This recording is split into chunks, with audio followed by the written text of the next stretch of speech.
Hey everyone, James Reeves. Thank you for watching Jim Ports, and I mean that from the bottom of my heart. It was just a fun little side project that I started not even a year ago. November 15, 2025 will be 1 year of Jim Ports. Here I am at SEMA. I actually got invited to SEMA 2025 here in Las Vegas. So I know I got a lot of Porsche fans out there. I know I'm a Porsche fan. We're gonna walk around SEMA 2025 and look at some of the best ones that I saw. Come on.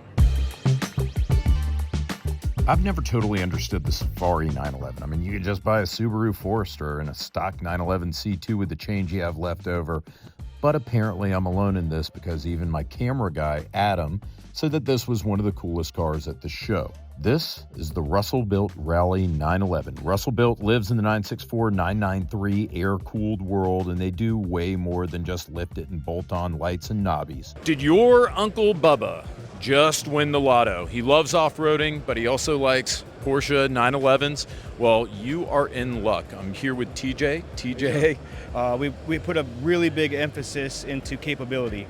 So it's not just a lifted 911. We revamped every suspension component, the lower arms, the uprights, shocks. So it might look like a show car from the outside, but everything's been tried and true in Baja. We actually put a car through the 1,300-mile Nora 1000 before the stuff ever even reaches the market. But it's in a way, it's just our off-road sort of resto-mod, I guess, if you got to use that word. It doesn't just look like the auto equivalent of David Hasselhoff in hiking boots. This is a no-bull schnitzel, honest-to-God off-road Porsche. It looks great, but it's Porsche, so it costs an arm and a leg. The Sportsman package starts at around $250,000 before you even find a donor car. That Forester suggestion is starting to look pretty good, isn't it? On the total other end of the spectrum is a stunning 1960 Porsche 356 resto-mod by Tim Franklin. This is driving artwork. Tim and his team reimagined the car with symmetry everywhere. Twin roof brake lights, twin deck details, twin exhaust, one-piece aluminum rear deck. The wheels are built in-house. The metalwork, incredible.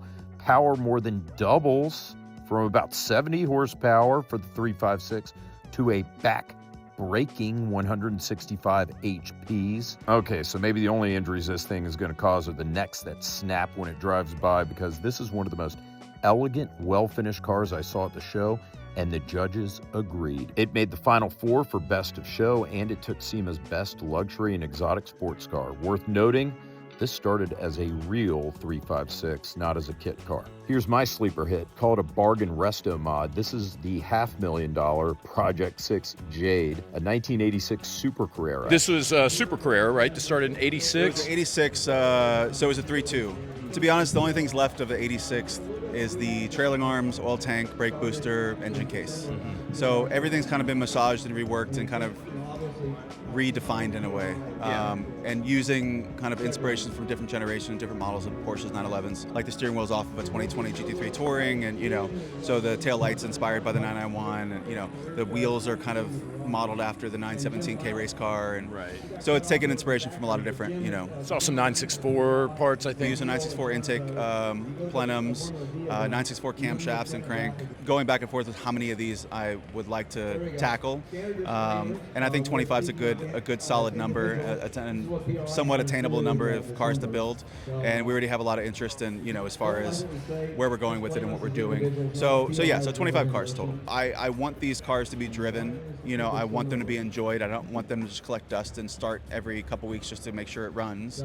So that's part of the ethos behind the pricing of it. 993 prices through the roof. The sexiest and most modern of the air-cooled 964s that were reasonable 5 years ago have skyrocketed because they're the default resto-mod donor for the big names now. Project 6's move is smart. Start with a still attainable but dead reliable Super Carrera, then blend the right pieces from other Porsche generations. Yeah, you're talking serious money, 500 racks.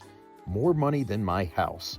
But if you're cross-shopping roof and Singer, this lands at about half the price with plenty of flavor. Speaking of super Carreras, Nitron used YouTuber Dustin Williams SC in their booth to highlight the G-body damper setup they just released. So this is owned by a guy called Dustin Williams, and he lives local to us. So this year we wanted to release our new Nitron system, which is the G-body, what we call the G-body system, and he had one, and we looked at doing a really clean car. But Dustin's has got so much history, and it just showed the patina's really good on it and looks really cool, really well-known car. And so we just decided, you know what, we'll sticker this one up and use it, and it draws a lot of attention. I hate Californians because they can take a 911 with dents and bubbling paint, toss on a spoiler and a surfboard, and it still looks cool as hell. They can't keep getting away with this. The point here is the suspension. Nitron is the OEM manufacturer for Lotus. They have proper kits for multiple 911 generations, and this car shows you why maybe starting with quality dampers, fresh bushings, and good alignment is more important than just the cosmetics. The patina stays, but your clanky, slammy suspension goes away. I made a little stop in the car audio hall because I was looking for Porsches for you guys. This 996 and Gulf livery stopped me in my tracks. Loud liveries like Martini and Gulf, they're like the goth girl fishnets with tattoos of the Porsche world. I'm probably not bringing one home, but I can't not stare at them. This one's wearing roof badges. Maybe it's real, maybe it's not. I didn't ask for their paperwork. And here we've got an alleged roof, alleged GT3 Porsche 911 996 in Gulf livery. It actually looks pretty good. So whether or not it's a real roof, as you can see there, right there, if it's a real roof or not, I don't know. But either way, this 996 certainly looks the part, and it drew a bit of a crowd. 996s need all the help they can get looking good anyways. Finally, I saw this 935 style EV from Bisimoto. Not my color combo. You can keep the raspberry and gray or whatever. If you gave it to me, I'd probably sell it. But the execution and the packaging, top notch. So this car is actually put together by Bisimoto.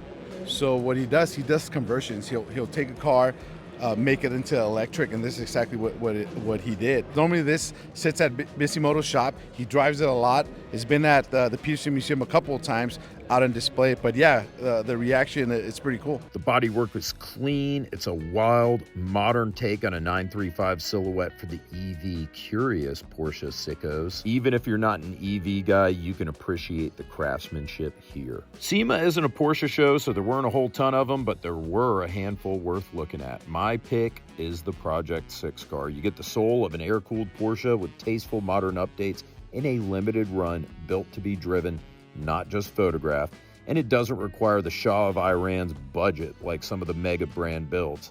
Tell me in the comments which one of these cars was your favorite from SEMA 2025, and if you want a deeper dive on one of these next. Thanks for watching. Take care.